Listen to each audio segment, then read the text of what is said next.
And welcome back to another episode of the Double Doing Podcast. My name is Brenden D. Thanks so much for tuning in today. We're talking strictly Philadelphia Eagles. No one else is doing it than my man, my friend, Thomas Petersen. We got matching hats going. One's black, one's green. Perfect setup for the episode. Thomas, what's going on? What's going on, D? Are we ready for the draft now? Oh, my God. We're recording this on Monday afternoon, so about 3 days away. This will be our final preview draft episode for the Eagles. So we were talking beforehand. After this, I got nothing left to give. There's nothing left to say. There always this fun quote I think is whenever you hit draft week, nothing new can be said. Like anything that comes up on draft week is all smoke screens. Everything has been said, and whatever comes out now, except for this episode, of course, everybody knows that. But everything comes out except for this is basically just for clicks. Do you think there's been a lack of smoke screens this year? Like the big one is the Texans, which we'll talk about in a minute because I do think it affects the Eagles. But like besides the Texans not taking a quarterback at 2, there hasn't been a lot of news this year in the draft, right? Like, no, I think it's been like there's been some natural up and down stock for some players. I think the Will Levis experience has been kind of crazy. The Anthony Richardson, those like when he had his pro day, everybody knew he was gonna shatter that and all the testing, and it still became a massive thing. And we saw the sports books how suddenly he dropped to like what plus 300 to be the first overall pick, and that's plummeted again. So yeah, I mean the natural things that usually come around, but other than that, it hasn't been too many smoke screens. I'd say. I think there's going to be a lot of moving on draft day, though. I agree. Bryce Young is now up to minus 2,400 on FanDuel to be the number 1 overall pick. I don't know if I've gotten this opinion from you, but who would you take at number 1 overall? Bryce. Bryce? Okay. We're on the same page. Bryce, yeah, I think Bryce is the best player in the draft. I 100% agree. He is the best player. I've been looking at it like if you're willing to take a swing on one of the knocks on one of these quarterbacks, I would take the swing on his size and his weight over the other guys. Like CJ Stroud can't really maneuver out of the pocket very well. Will Levis just doesn't have the experience and production, the talents there. Anthony Richardson, kind of same boat. So I feel like if you're looking for a franchise quarterback, it's Bryce Young. And I think the Panthers are making the right call. Yeah, 100% agree. Okay, so a lot to kind of discuss today's episode. We're going to talk about Jalen Hurts, the contract extension, the press conference that just happened. We haven't discussed it yet. So I guess we don't really have to dive into the contract too much. I think we both are under the opinion that it was a good move and that the Eagles did the right thing by doing this early. But the press conference today, what did you make of what Hurts had to say? I loved it. I mean, it was just like a classic Jalen Hurts moment. I mean, he's so good with the media because he really he always comes off this intimidating figure. Like he really thinks before he talks, and that just makes everything he says like everybody says he's a quote machine. I really think that's how he talks. Like he's doing it on such a consistent basis, and yeah. But no, he firmly reassured everybody that even though he got a $255 million extension, that he is the exact same guy with the exact same fire in him to win and be the best player. He always reiterates that he wants to be the best player he can be. I think he wants to be the best player, period. Mm-hmm. And it was really interesting to hear him talk about the whole contract structure. And there's been so much talk about, obviously, with Lamar Jackson and guaranteed money contracts and all this stuff. And for Hurts, it was it sounds like it was secondhand nature that of course it should just be like it should just be structured in a way that the team can flourish around him and they can have a strong team. He mentioned how fun it was playing last year and how good that team was and how he wants that to keep rolling. And obviously with the quarterback being the massive cap hit of all the positions on the team, that's really up to him. So he got a contract that absolutely pays him as he should be. Eagles taking full advantage of a remaining 4th year on his rookie deal and can utilize that in terms of spreading everything out. and maneuvering some of the cap from all the other guys on the team. Um, yeah, I think he is super professional, and it was just one of those. It was just another one of those Jalen Hurts type moments where you just get out of it and feeling lucky that he's the quarterback of the Eagles. Yeah, last week it was a really good day to be an Eagles fan when he was drafted, and Eagles fans should be excited. I didn't see a lot of negative stuff, and I'm happy that it kind of was. Everyone saw how good of a moment this was for to be an Eagles fan and for this Eagles organization. I thought the picture, I don't know, there's a few that were posted of Jalen Hurts, Nick Sirianni, Jeffrey Lurie, and Howie Roseman all side by side, and I kind of thought to myself like, this is the squad of four that's going to be leading this team for the next however long, right? Like the contract extension was what it ends at the end of 2028, but this is going to be renegotiated after 2026, and I think it was really cool to see the cap numbers and how they structured this contract, where the highest cap that Jalen Hurts is going to have until 2026 is like $31.5 million or whatever. That is unbelievable maneuvering by Howie Roseman. I know we give Howie Roseman a lot of love and we like to be funny and creative with how much we think he is the best GM in the league, but this is just another kind of tick on his resume to say like he's so good at finding value in contracts and moving money and building the best team possible. And I think it was an absolute win for Howie, an absolute win for the Eagles organization. And I think it's time Nick Sirianni gets some sleep. Did you see that picture of Jeff McClain posted? Oh my God. Yeah, caught him in a bad spot right there. Yeah. So Nick Sirianni when you're flicking pictures right in the middle of a blink, that's what it looks like. Yeah. He always looks stressed, man. Stressed or tired, or someone get this guy a coffee, man. Yeah, or there's a vendetta against him, and people are just taking pictures of him all the time, like just flicking 10 pics per second, and then just pick the ones where he's blinking, and everybody else looks super ready. Yeah, well, it was a funny picture, but yeah. I have one quote from the press conference that I really like. It was towards the end of it, where Jalen Hurts says, "I have mixed emotions right now. I'm grateful. I'm thankful." Goes on about something else. I'm just so hungry. The hard work continues. The fire continues to burn time and time again. You could really tell that it was a celebratory day, and the way Jeffrey Lurie kind of set the stage for Jalen Hurts to get up there. That he said this is a great moment in Eagles franchise history and all that. Like you could just tell that he wasn't going to get too high on it. Like he knows exactly what's needed. Mm-hmm. He said, I think I didn't watch the full press conference, just from quotes. I caught the beginning of it, but I think he did say that when he found out the news that the contract was a done deal, he was working out, and then he kind of just like smiled and kept going. Like didn't like leave to go buy something or didn't make phone calls. It was continue the goal. Money is nice. Championships are better. Yeah, there you go. Yeah. So happy for him, excited for our organization. And let's talk about how the contract's going to affect the way this team's built. And maybe specifically for this draft, like the way the cap numbers are spread out, we're still waiting for the over the cap or spot rack to kind of have the full breakdown. But I'm assuming Howie Roseman texted Adam Schefter those cap numbers, right? Like that's probably how he wanted to get some good positive media. I don't think that was an agent leak. Exactly. Yeah, that was definitely Howie and Schefter are pretty close. So that definitely came directly from Howie Roseman.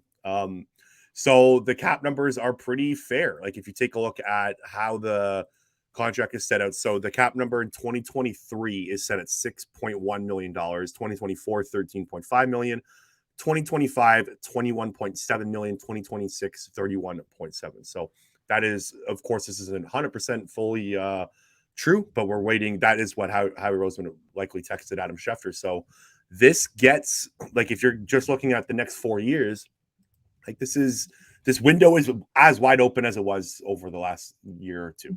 I guess last year, 2021 was kind of a throwaway year, but 2022, the window is going to stay open just like it was last year. Yeah, 100%. And yeah, so whatever, all of the things Jalen Hurts is saying and what Howie Roseman is saying goes in line with the contract structure that they know. All of them know exactly how to build a roster. I mean, Hurts knows what it takes from him cap wise, and from how flexible he needs to be with the contract structure. Not downing the team in guarantees and drowning them in options that way. How Roseman knows exactly how to build a team that way. We saw it also with I mean, Hurts' contract is one thing, but Darius Slay and James Bradbury's contracts are also like magnificent examples of how you can maneuver a cap around to make it extremely manageable to keep those two guys around for 3 years, and then have a void year that is very manageable as well. I had a good Yeah, laugh at James Bradbury's contract the other yeah, day. it's laughable. Like, how is an absolute madman? Yeah, like and there's still going to be money to be had even once like some of Darius Slay and James Bradbury's kind of cap is get bigger even down the road. Like I know we're projecting 4 5 years, 3 4 years in the future, but like this team is in such a good spot right now, and it's nice to see after kind of we were all a little down after the Super Bowl, but the excitement's back right where it's supposed to be. Yeah, I think it feels honestly. I think maybe after the Super Bowl loss here, it feels more reassuring than it did after the 2017 Super Bowl win. Mm-hmm. Like the team feels more ready to go forward. Like it feels like it's gone from a team very dependent on veteran presence and a lot of 1 year deals to being a squad that is primarily driven by the youth, especially on offense. Um, and that just kind of continues. And you just get the feeling like you can just stack around. Like there's money to be spent, there's draft picks to be spent. Like everything is really just set up for just continuing to add on talent even after the Super Bowl. This is the first year since basically the beginning of the 2017 season where the quarterback is just not an issue anymore. Let's remember, after they won the Super Bowl in 2017, we were all worried about what's going on with Carson Wentz's knee. Is he going to be healthy enough? After the 2018 season, we were thinking Carson Wentz is hurt again. Nick Foles just carried this team to another playoff run. Is Wentz going to be okay in 2019? After the 2019 season, we had the concussion, right, with Carson Wentz in Seattle. And we were wondering is Carson Wentz going to be healthy enough to play? After the 2020 season, when Carson Wentz was not himself and one of the worst quarterbacks in the NFL, we were worried, what's the future of quarterback? After the 2021 season, when they traded they traded Carson Wentz and Jalen Hurts was the starter, you and I were both fully not bought in, and majority of Eagle fans were not bought in on Jalen Hurts after the 2021 season.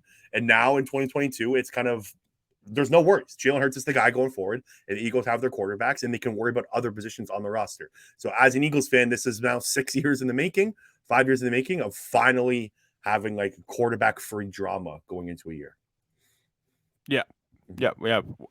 I think you can go a little bit back and forth on it. Of course, they won the Super Bowl that year, and I mean, if we all drink truth here and we all thought that Carson Wentz was the guy as well, it just feels different. Like with Jalen Hurts, the way that he has the entire team around him, the way everybody speaks of him all the time, and it's not just it. Like people are putting actions into the words here. Brandon Graham coming back cheaper, James Bradbury coming back on a contract that was cheaper than other teams. That is especially true of the guaranteed money involved in the contract. So those things are happening. I mean, AJ Brown is in Philly because of Jalen Hurts. Mm-hmm. Buda Baker openly is enamored with Jalen Hurts, and when he got paid, I mean, it's attracting success. Mm-hmm. So let's talk on. So Thomas and I are going to do a mock draft simulator, a 3-round mock draft simulator of what we think the Eagles are going to do. It's going to be pretty entertaining. We were having some laughs before about how the simulator is going to go. There's some crazy trades that it offered, but we thought it'd be some fun new content for you. But before we do that, let's talk about just kind of final draft thoughts and where we are here. Maybe veterans that they could trade for. Let's just get it all in the open here. Let's start with the Derrick Henry thing. I don't know if you saw this, but was it a guy that I think it was a guy that has the same agency? Yeah. So was it a former player or an active player? I think it was an actor. An active player. No, an actor. Like I don't. An actor. I thought it was a player. Actor. Jesus Christ. I think it was. Like I think it was. I don't think he was a football player. I think it was like an actor who's represented by the same agency as Derrick Henry. I could be wrong here, but anyways, it wasn't like a legit source. Tweeted out saying Derrick Henry's going to the Eagles. And just now, so Ron Carthon of the Titans general manager is actually doing a press conference as we speak. And Oh, he did say that they have not received any trade calls for Derrick Henry. Now, do we believe him? Do we not? Who knows? But just from the Derrick Henry thing, like I'll start it. I would be absolutely shocked if he's an Eagle. I don't think it makes much sense at all. He's 29. He's turning 29 years old before the season starts. He has just such an insane amount of touches and tread on the tires already. To me, if the Eagles are going to go make a swing at running back through the free agency or trade, it would be in free agency. Sorry, it'd be a low price veteran. Like I think if Dalvin Cook gets cut, I think that's definitely a name to watch. They liked Dalvin Cook in the draft process. I think the Vikings like traded right up above them to snag him. Like the Eagles were pretty close to drafting Dalvin Cook.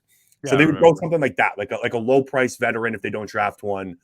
If there's a trade option, it would be like a guy that you're trading like a 5th, 6th, 7th round pick for in a future year, or you draft one high. I wouldn't think how he was going to like trade a third for Derrick Henry and restructure the contract. Like it seems far fetched, and I just don't think it's going to happen. Nope, it doesn't have. I don't think it. I don't think it would make sense. I don't think Derrick Henry would fit the Eagles' offense. Yeah, that's where I wanted to go next. Like, does he? Like, I don't. Most of my Derrick Henry kind of like memories of him watching him dominate was from under center runs, right? Like the Eagles would kind of have to flip their offense a little bit. They usually don't like running from under center. Yeah, Derrick Henry needs to get up to speed. Like Mm-hmm. he's not going to make people miss in the backfield. He's not going to like he's stronger than quick. Let's just say that. And it takes a snap decision whenever you get the ball in read option in run read offenses. Mm-hmm. And yeah, I don't think it makes it didn't make sense from the on the field and the type of player he is, but I also don't think it makes sense in terms of Eagles taking on his contract for a short amount of time. For what is he 29 or is he 30 now? I think he's going to turn 29 before the season starts. Like 29 is already old. And then like just the amount of touches that Derrick Henry has had in his career, it's insane. He's already 29. He'll be 20. He'll be 30 in the middle of the season. Like Derrick Henry in his career since 2016 has 1,750 rushing attempts just in the NFL. He was already overused in Alabama in high school. Like he has had I have this take that like Derrick Henry is one of the best football players of my generation for some high school, college, and NFL. Like his accomplishments from his entire career is pretty outstanding, but it's too late. It doesn't fit the Eagles, and I think it would be fun at first, and then it kind of reminds me of like the DeMarco Murray thing. Like just it never made sense, and it's to this day Chip shouldn't have done it. So. Yep. So I think we can both agree that we will shoot down the Derrick Henry trade. Exactly. Okay, let's talk about some other veterans. We haven't talked about Budda Baker yet. Love it.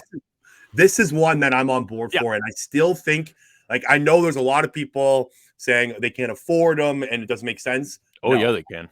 I firmly believe that they can afford Budda Baker if they want. Oh, no, they can. I mean, they can afford him. If they want to, they can afford him. So his cap hits in 2023 are $16.8 million, 2024 $17.9 million. If you trade for him, you're instantaneously restructuring that contract, extending him to push money to future years, and making room for him to become a staple part of your defense over the next couple of years. Budda Baker wants to be here. He's already said that to media members and on Twitter and everything. To me, like if there's a veteran to go get on draft day, Budda Baker is the guy. And I do think it's a realistic possibility. Is it higher than 50%? Maybe not. But this is definitely a guy that Howie Roseman should check into. He probably already has checked into, and they have the money and the draft assets to make it work. Right. And if the rumors are true that the Eagles were offering CJ in the area of around 11, 12, 13 million per year on a long-term contract, and he turned it down, they went to James Bradbury instead. Now they have Jalen Hurts' contract down. They have the restructures of Darius Slay and James Bradbury, so they know what that is going to look like in terms of cap moving forward. And also, if they do trade for Budda Baker, they're only paying like $5.5 million for him this year. Cardinals will have to be eating up $7.5 million of his cap in 2023, so that gives some flexibility to kind of front load more of the contract so that he becomes cheaper down the road, whereas you might have other contracts that are a little bit more expensive going down. going down a few years. But yeah, they can absolutely afford Buda Baker if they want that. If they see how things are falling in the draft, I mean he's not going to be worth a first round pick. They're not going to flip No. first round picks for him. So they can see what happens in those first 2 rounds. You can even utilize the next year's second round extra that they have at that point if that's where they want to be going. So let's say like a Brian Branch is there at 30, they pick him up. Of course, they're not going to be trading assets for Buda Baker. But if everything really doesn't fall their way and they're going into next season with a huge needed safety, I mean, it will make so much sense.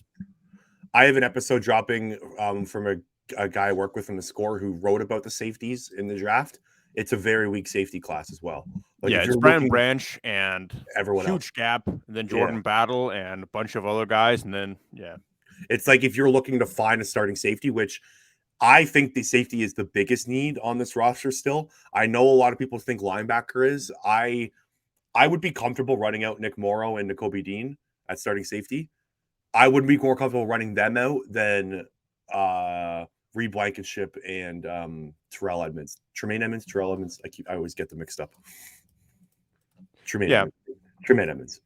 No, Terrell Edmonds. Terrell Edmonds, yeah. Terrell Edmonds, yes. Tremaine is the good one. Yeah, I always get them mixed up. But I would be more comfortable running out those linebackers and safety because I think the back end of the defense was a big problem.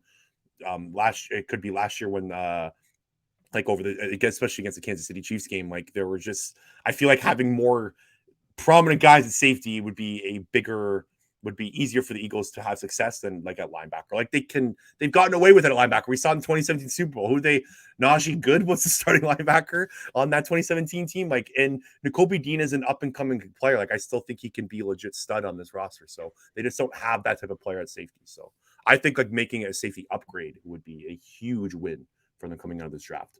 Not necessary, they don't need it, but I think it would be a win.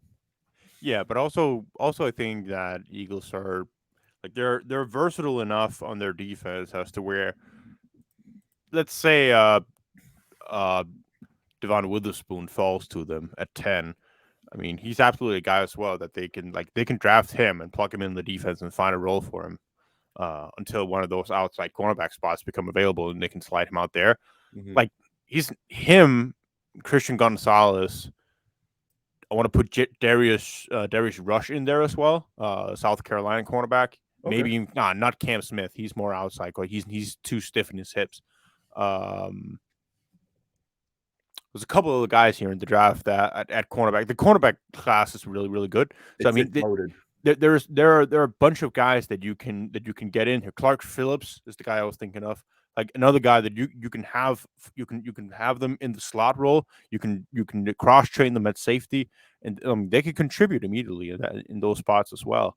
I mean, they're really good football players. They're good DBs. I mean, they have the athleticism to play in those spots as well. Devon Witherspoon with his physicality, he can absolutely play safety in my opinion. Mm-hmm. So yeah, Eagles can go in tons of different directions on draft night.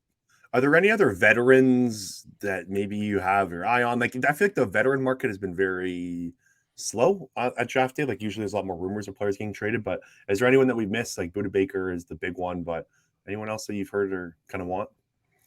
Nah, Jeffrey Simmons was obviously a guy that we were talking about. Now he's gotten paid, so that's off the board. Nah, I think Eagles want to, now that they have paid a quarterback top money. They're going to want to find starters in the draft on cheap deals primarily, unless there is a guy available who really moves the needle for them, and like a Buda Baker would do. What was the year that they took Clayton Thorson? Was that the Mailata year? And then there was that one pick that was 18? Bad. Yeah, I think that was the 1 year that they haven't made a trade at the deadline or on draft day. So Howie's like to be active. Like moves are going to happen, but I don't know if exactly a veteran is going to be involved. Okay, let's kind of talk about the way the board is shaping up. So the big rumor right now and the big smoke is that the Houston Texans are not like 100% in on a quarterback at 2. Now, I don't buy that rumor, to be honest. That will be absurd. I fully agree. Like, if CJ Stroud is there, just fucking take him. Like, sprint to the podium and take him.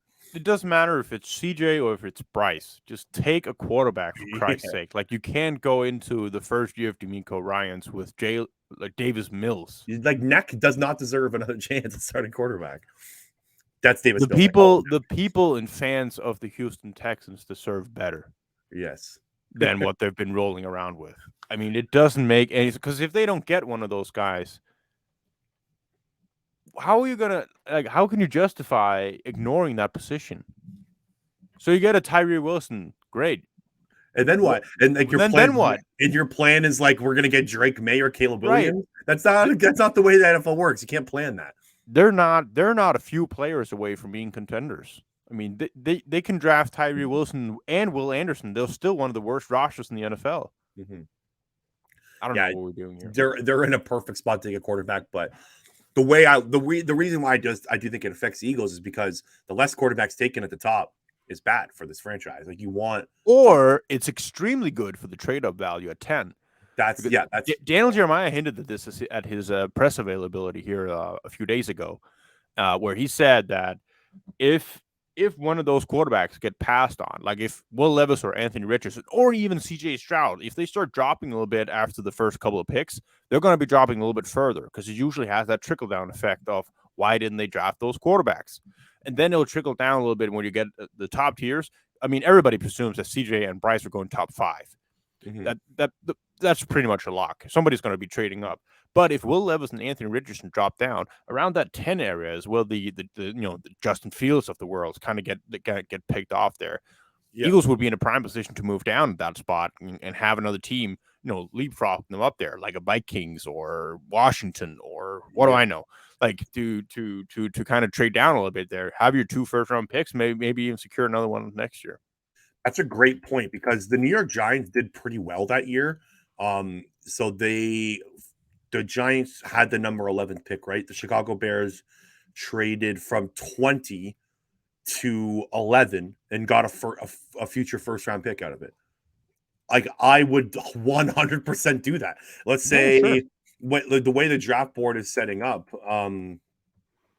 So hold on one second. Let me just pull up the draft order here. Yeah, so Vikings are around 23, I believe. Yeah, Vikings at 20, Vikings at 23, Seattle again at 20, right? Like, what if they don't go quarterback at pick 5? Commanders at 16. The Buccaneers are also at pick 19. Like, if they like Lions second round pick, where are they at? Who? The Lions second first round pick. The Lions at 18. Yeah, the Lions at 18 as well. Lions at 18. They don't pick want a guy behind Jared Goff. Yeah, so if Will Levis, CJ Stroud, or Anthony Richardson fall to that place, it's another perfect trade down spot. And I also think another trade down potential position is an offensive tackle, because if the Chicago Bears take one at 9, then it kind of, you're going to start seeing a run. You got Broderick Jones, Darnell Wright, Paris Johnson, Peter Skoronski. Like that's another position that's a high value position in NFL world, and according to NFL GMs and just the way that the league is. So I firmly believe that offensive tackle could also be a position that a team could trade up for. But where are the Steelers picking? The Steelers are at pick 17, and they need an offensive tackle. I mean, that's another position. If they want to go up for an offensive tackle there. They have been active, apparently, calling to look to trade up as well. So that Peter King had that in his article. So yeah, so the way, like, let's talk best case scenario for the Eagles in the first round. The way I'm looking at it is I'm looking to move. I'm looking to trade up, or I'm looking to trade down. I would be fine sitting at 10 and taking Nolan Smith. I think he's the guy that I would be comfortable with. Of course, Will Anderson, Jalen Carter, the top 2 cornerbacks, Devin Witherspoon and Christian Gonzalez. I think all those players are worth it at 10. But if those 5 are not there, even if they are there, I'd still be looking to move up or down. My dream scenario for the Eagles right now is moving up to get Will Anderson and Jalen Carter. I think it is probably the least likely, but that's where I would want them to go. And then if that's not there, I'd be heavily look to trade down. Because I'm really struggling this year to find guys I want at 10. Like, I'm still poking holes. Like, you can still poke holes in Nolan Smith's game. You can still poke holes in a lot of these guys at 10 overall pick. Like, 10th overall is supposed to be a spot where you can get an absolute stud. And just this year, it doesn't seem like that's the way it's going to be. Now, to that point, I will say that if a Paris Johnson is available at 10, Mm-hmm. Like, he's a potential blue chip offensive lineman, whether it's at guard or tackle. That's one of those spots like where you just go, we might not need him immediately, but we're gonna need him very soon. Yeah. I should have added Paris Johnson in that list. I'd be fine with him at 10 as well. I don't know about Peter Skronsky. What do you think of him at 10? I wouldn't. I feel like 10's a little bit of a reach for him. Because I think he's a guard. Yeah, I think he's a guard as well. Mm-hmm. But and I wouldn't take a guard at 10. Like, he needs to have. I don't know, man. I watched Landon Dickerson, and if he wouldn't have torn his ACL, I would have definitely like if you would have told me this year that Landon Dickerson was a prospect, and let's say he was fully healthy, he played the way he did at guard, I would have taken him at 10 if I had that pick. Okay. But I just don't know about Peter Skronsky. Like, to me, there are too many unknown factors about him. So I would be like, if they were to pick Skronsky at 10, I know Jeff Stoutland has approved of it, and in that case, I'm like, I'm lying flat on my back. I mean, what am I going to do? I'm not going to be mad about Jeff Stoutland saying I want this guy. He's going to be an All-Pro. I mean, sure, then I'll believe him. If Jeff says good, I'm good. I don't have to have an opinion then. I don't know if you saw Matthew Bergeron. I interviewed him. He met Jeff Stoutland. He said he was very intense. Yeah, I could imagine. I could imagine. Perfect answer. Yeah, that was funny. I need to ask you though: would you still be comfortable taking Nolan Smith at 10, knowing that the last Smith the Eagles took at defensive end was Marcus? Oh, that's a good point. I don't know. The Marcus Smith pick, I just completely forget it happened. Like, what? It's also almost 10 years ago. Yeah, it's true. I wanted a Ha Clinton Dix that year so bad. I remember the Eagles had a big hole at safety, and I wanted Clinton Dix. And I don't know who I wanted. I just know they drafted Marcus, and like, who? Yeah. He was like supposed to be in the middle of the second round. The Packers, I think, picked Clinton Dix at like 19, and then the Eagles were next, and then the Eagles traded out and moved down a couple spots, and then took Marcus Smith. Why don't we? I'm going to run through a big board with you. I want you to tell me if you're happy with the pick at 10, you're okay with it, or disappointed. All right. Okay. Jalen Carter, Will Anderson. I'm guessing happy. All good. Devin Witherspoon. All good. Peter Skronsky. Okay. Let's go here. Bijan Robinson. Okay. I think you'd be so exciting, but like you're just like it would be. I would be ecstatic. Like if it happened, like when it would happen, I would do nothing from April until August, just watching Bijan Robinson tape. Exactly. And I would just go. Woo! It would be such a fun short-term move. Yeah. Exactly. Okay, let's keep going. Jackson Smith and Jigba. There's been some heat around him. The Eagles potentially liking. I don't buy it, but I don't like it. Yeah, I think because the Eagles are so Dallas Goedert, Devonta Smith, and AJ Brown heavy. Like, I'm fine adding wide receiver talent to the draft. I feel like at 9 it's just unneeded because you're gonna have Devonta Smith. Like, where if you're picturing a 10-year, like an 8 to 10 year plan for this kid, are you keeping AJ Brown, Devonta Smith, and JSN, paying them all top money?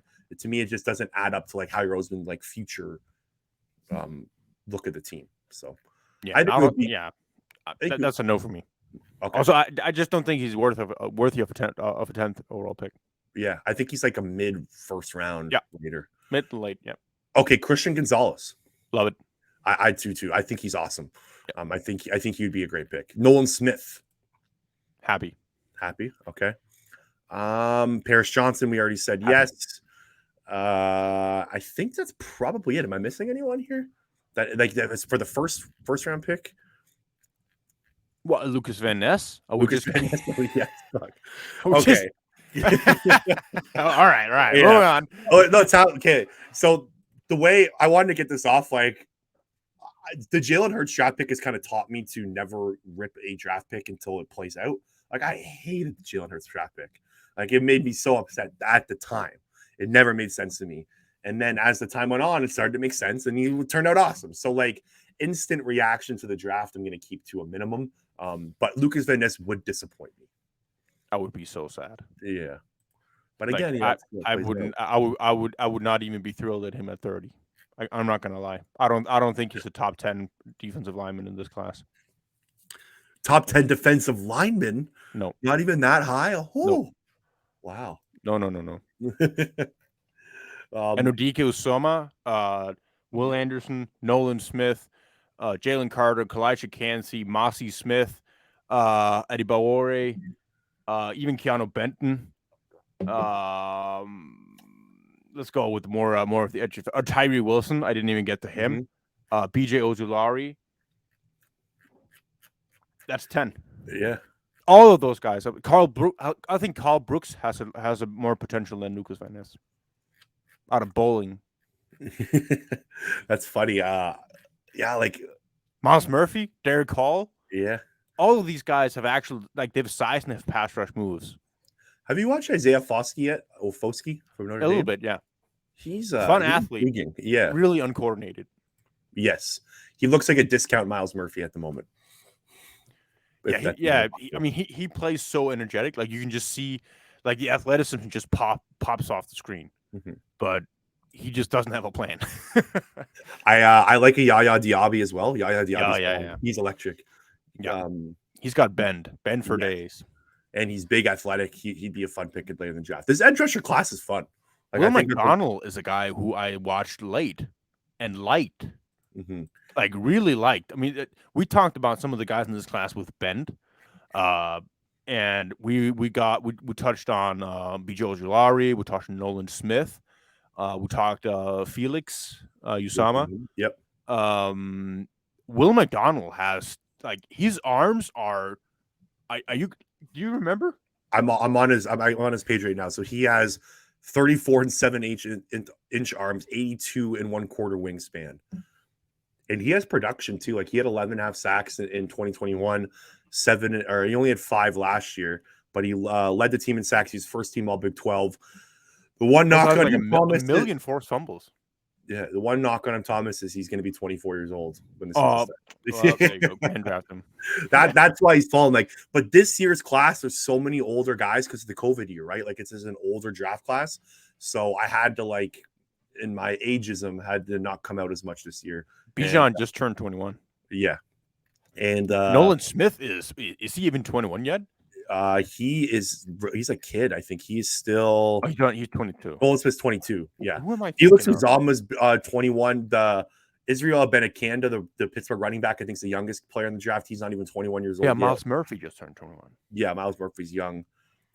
So yeah, I think this edge rusher class, even if they don't take one in the first round, which I still think this is the most likely position outcome. But there's some guys here that I know how he's going to love in the later rounds. And that's why I think trading out of 30 as well is also going to be likely so they can gather some mid-round picks. Yeah. Is there any late guys here who late in your in the process here kind of caught your eye? So I have a piece coming out of The Score. By the time you listen to this, it's my first feature story at The Score. So really excited about that. I've been all week writing about it. So I have 10 guys here that I really like. I'll name a few of them.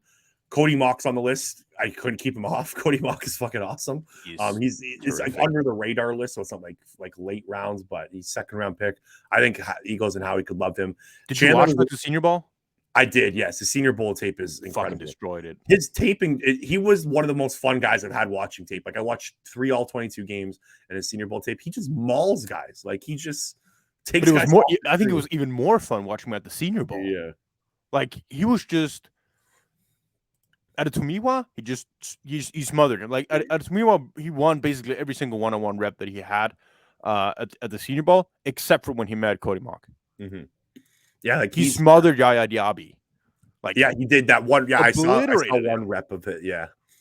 So I think he's definitely a guy the Eagles could like. Like my list isn't like Eagles focused, but I think Chandler Zavala from NC State guard. I think he's a day one starting guard. He's going to go in the second or third round. Like I think he's a plug and play guy. So I really like Chandler Zavala. I have Adetomo Adebawore on this list as well. I think he's a guy the Eagles could really like. He's a guy you could put all across the defensive line and make it work from Northwestern. One of my favorite players in this class is Nick Hampton from Appalachian State. He reminds me of Hassan Reddick. Like he is a Hassan Reddick prototype, 6'2", 236 pounds, but he's got the long arms. He has 33 and 5/8 arms. Like it's not like super long, but for that body type, he could definitely get off blockers. He ran a 4.58 40-yard dash. He has production. He had 21 sacks, 44 hurries over the last 2 years, 90% pass rush win rate. So I think he's a really fun player. I think he's very severely underrated in this process because of Appalachian State. I have Garrett Williams from Syracuse, the corner. Have you watched him? Not much, like So a game or two. he tore his ACL in the middle of the way through last year. If he didn't, I think he would be in the top 6 cornerback rankings. I think he's kind of got the whole. He reminds me a lot of Devin Witherspoon. Like if you like Devin Witherspoon, I think you'd like Garrett Williams. Marte Mapu is definitely a guy I think the Eagles could take a look at from Sacramento State. He's more of a hybrid safety guy. Kind of reminds me of CJ Gardner-Johnson a little bit. He can play all across the back end of the defense. He's 23 years old though, so he's a little bit older prospect, but he produced at Sacramento State, and I think he's kind of flying up boards. I have Yaya Diaby on there and A.T. Perry, receiver, and then I have Clayton Tune Good as well. list. Yeah, it was fun. We'll go into these guys, but it was tough to kind of break it down to 10 players. What about you? Is there any guys that you want to throw out there? Yeah, so I caught on. I've been watching a bunch of Cam Smith from South Carolina. Okay. And I don't know why, but I didn't know that Darius Rush, the other cornerback from South Carolina, was a guy who was in this class.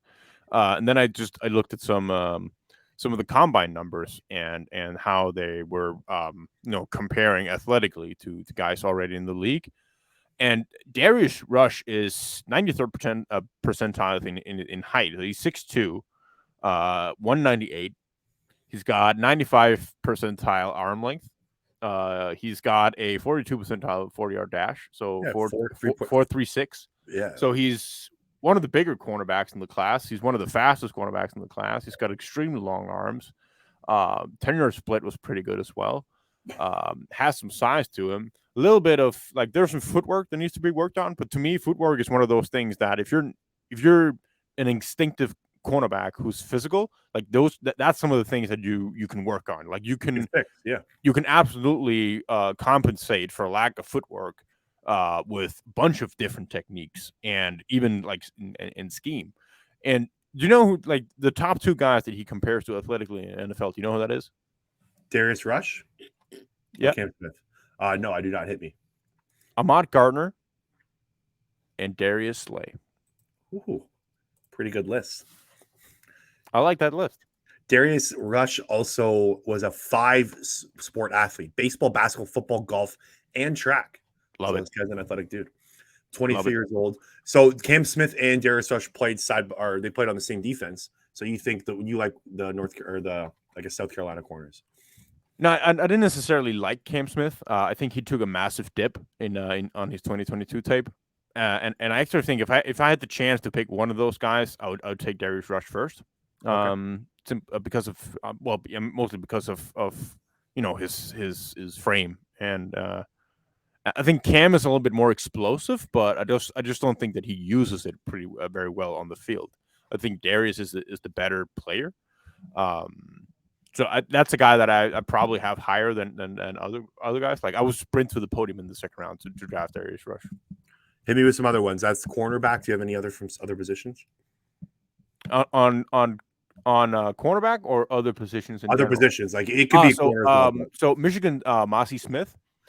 Now he's Jordan Davis, Yeah, exactly. That's the kind of thing that why I would probably stay a little bit away from him.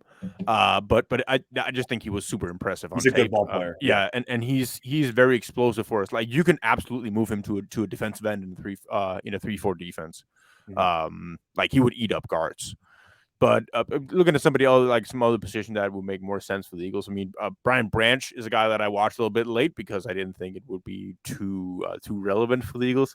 But man, did he he's a football player. He takes the right path to every play.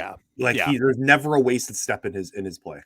We talk speaking of Budda Baker, when you watch Budda play, his style of play is physicality.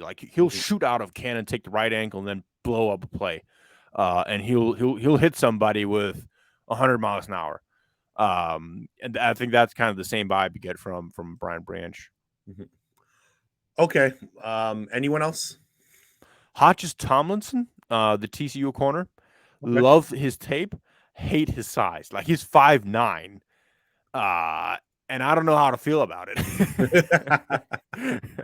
He is as explosive as they get. And I think he forced the most or the second most incompletions in college football last season. He had 18 passes defended last year. Right. So he was extremely productive. Yeah. Other than that, I don't think I have any new guys. It's still the same draft crushes that we've been going on earlier. Okay, you wanna try to Hit do a it. little. Okay, let's do this. We're gonna try something new here. Okay, so we're going to do a mock draft simulator for from Pro Football Network.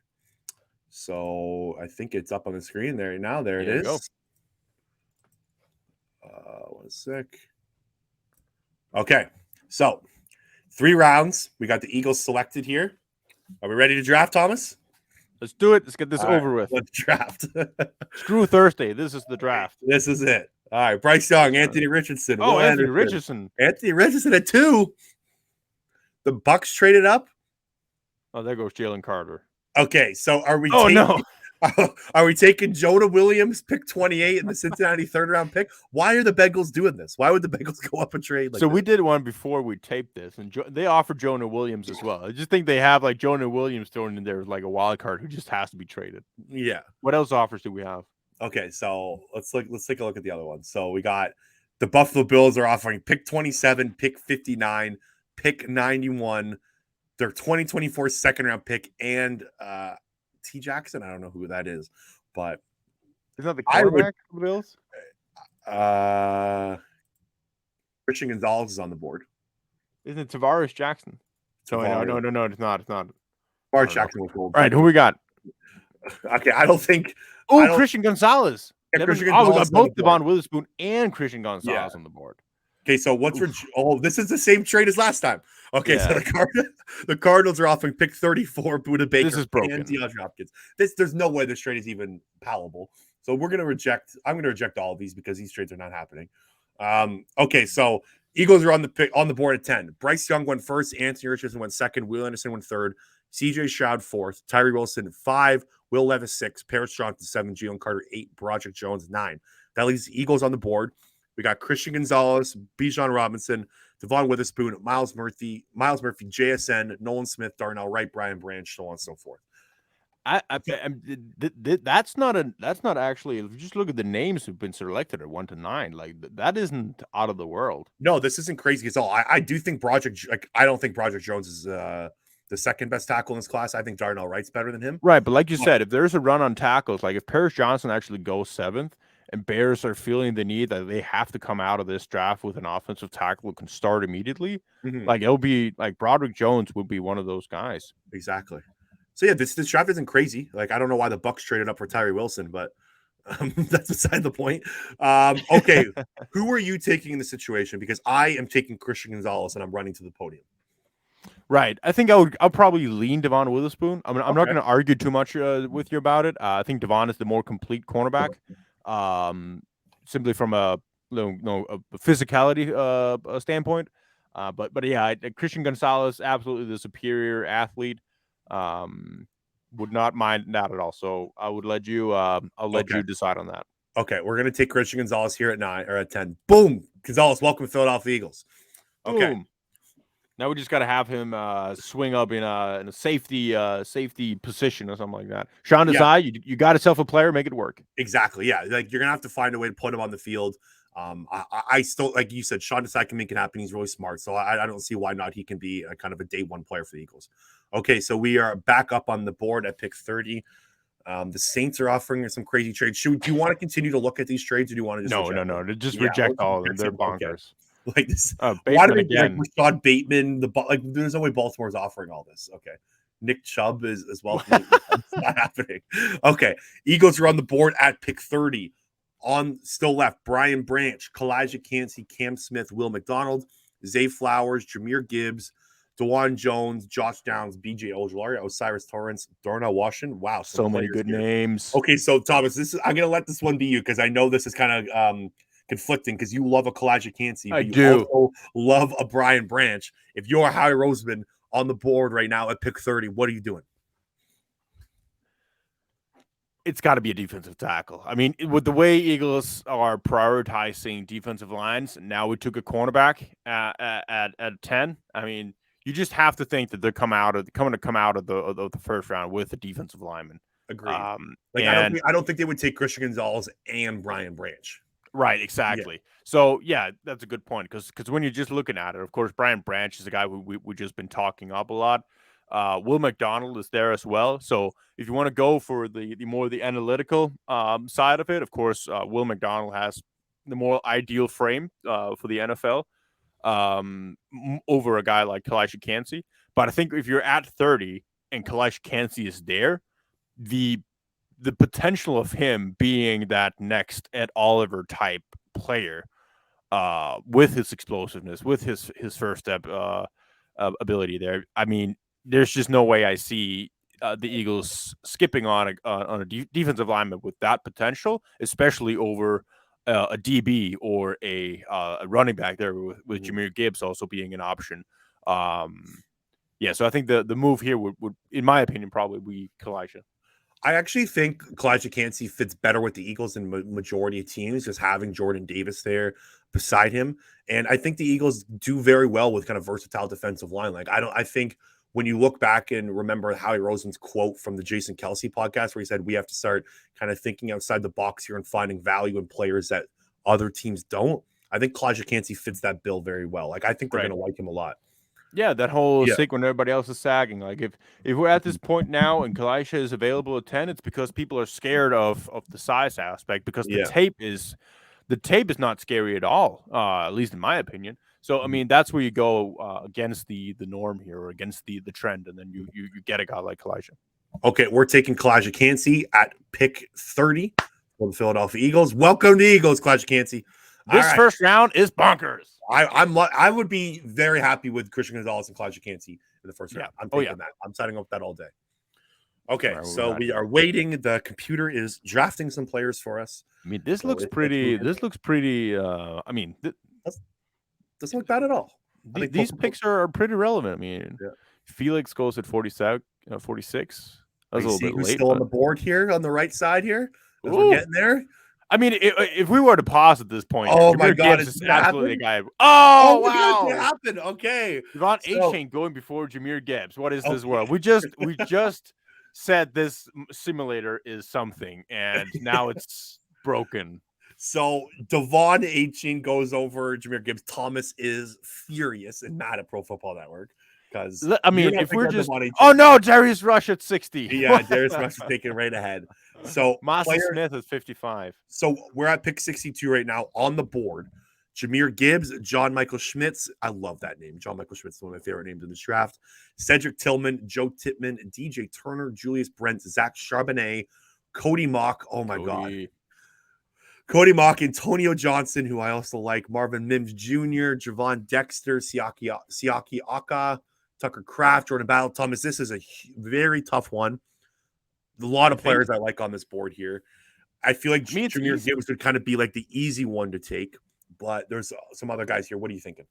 Right, and also let's just—I mean, I know it's mock draft simulator. We can only do what the mock draft actually tells us here. But if you just flipped Devon Achane, we just help out the simulator because no world is Devon Achane going before Jahmyr Gibbs. No. So if you just flip those two and actually say Devon Achane is the guy available and Jahmyr Gibbs has just been taken, that will be the more realistic scenario, I guess. Agreed. So there's no way in hell that Jahmyr Gibbs is available at 62.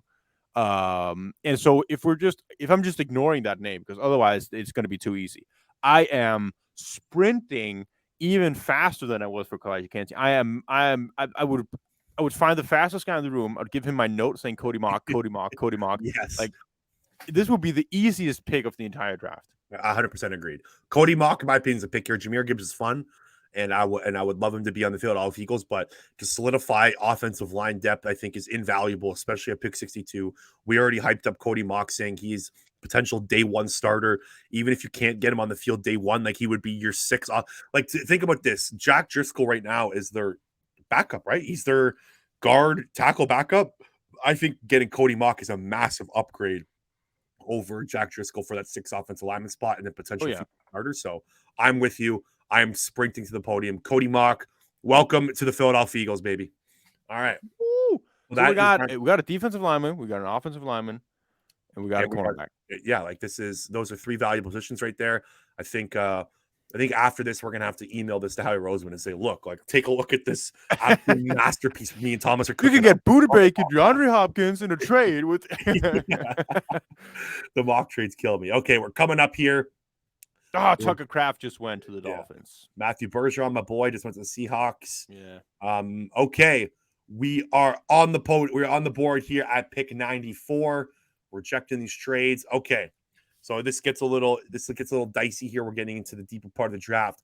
On the board, running back Zach Evans, Jair Brown, Tyler Scott, who I really like, Eli Ricks, Jalen Duncan, Kendre Miller, Ivan Pace Jr., Carter Warren, Nathaniel Dell, Tank Dell. We like a Tank Dell. Tre'Davious Martin, Cameron Latou, Henry Tiotu. How do you pronounce his name properly?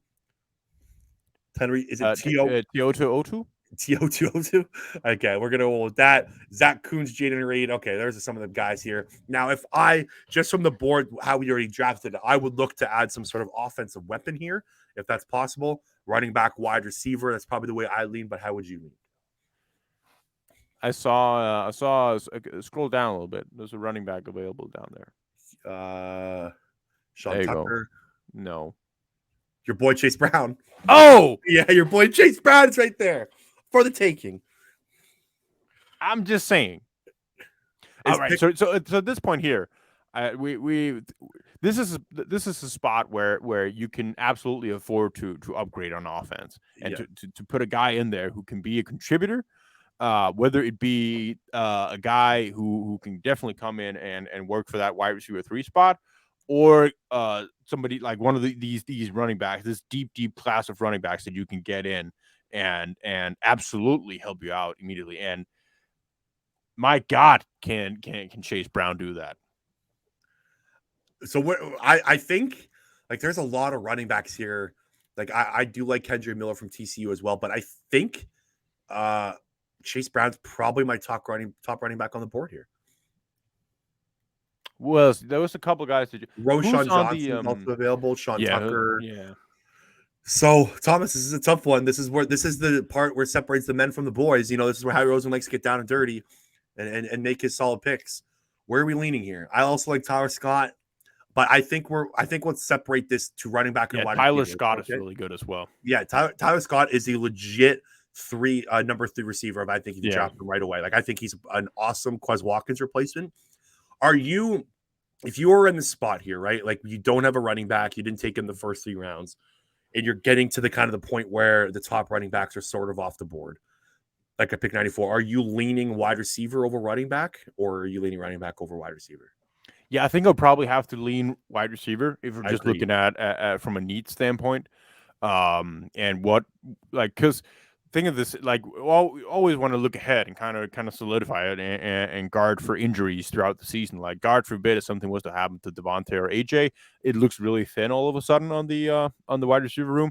So that would, like, if Rashad Penny gets injured for the millionth time in his career, like there's a bunch of running backs on the Eagles who can, like, you can roll out Boston Scott for a game or two as your starter. Like it wouldn't kill your running game. Yeah. And like if you are without Devonta Smith or AJ Brown, like you could survive for a few games, but like then, like you said, Quez Watkins is going wide receiver 2, and then you're getting down and dirty there. So who's available of wide receivers? If you just look only Tyler's, can you filter it for offense? Yeah, let's do that. And then wide receiver. All right, what do we got here? I like a Jonathan Mingo is also interesting name there. Yeah, definitely. I think Tyler Scott would be my guy right there. Okay, we are drafting Tyler Scott, and our 3-round mock draft is about to come to an end. Nailed it. 1 minute. That was fun. That was actually more electric than I thought it was going to be. So Christian Gonzalez, Kalijah Cansey, Cody Mock, and Tyler Scott in the first 3 rounds. I would be thrilled with this draft, man. General managing is easy. It's not that hard, man. Like, just take a look at the absolute masterpiece that we cooked up. Okay, that was a fun exercise. All right, I think we can end it there. Is there anything else you want to get off your chest before Thursday? If there was one player looking at draft day, X player, no matter what, who would it be, Brenden? Like to have? Who did I want? Yeah. Who did you write on your note? before this whole draft process started, who's on your note? Is it this player, no matter what? Jalen Carter's the guy. If I could pick one player from this draft, it's Jalen Carter. I understand the off-field issues. I do. But picture Jordan Davis and Jalen Carter absolutely wrecking the interior of offensive lines for the next 4, 5, 6 years. It is an absolute dream come true, in my opinion. It is the most important position on the field. If you just take even the Super Bowl, man, like they struggled to get interior pressure. And it was a huge problem. Jordan Davis didn't have a good game in the Super Bowl. One of my kind of bigger takeaways was how Jordan Davis wasn't impactful. I know it was early, but like I think having to bank on Jordan Davis to be a top 5 defensive tackle in the league going forward is probably more of a pipe dream. Like you're banking on him being a top 10, 15. And then if you can add one more piece in there, like Jalen Carter to me screams like the perfect addition to the Philadelphia Eagles. It's probably the least likely, probably not likely, but so you agree he's the guy as well? I think I like Will Anderson, but I don't think he's some generational pass rusher. Like I think Jalen Carter could be a generational defensive tackle. Yeah, I agree. Yeah. Okay. All right, that wraps it up. So Thomas and I will be back at some point over the weekend. Don't know exactly the schedule yet, but once we do, I'll let you guys know on Twitter where you can expect us and what time and whatnot. But thanks so much for tuning in, guys. Really appreciate that. That pretty much caps up me and Thomas's draft. The draft. It was fun, man. Thank you guys for tuning in. Make sure to subscribe to the channel, YouTube, Apple, Spotify, anywhere you listen to your podcast. Please subscribe. Tons of good content already posted. If you've missed some interviews, I interviewed Syracuse offensive tackle Matthew Bergeron, Canadian boy. He has a really interesting story. He's going to go in the first 2 rounds of the draft. Dane Brugler has been on the podcast already. He's one of the better draft analysts. Just check out the content. I know you'll like it. Again, subscribe, and thank you so much for tuning in, and we will talk to you later.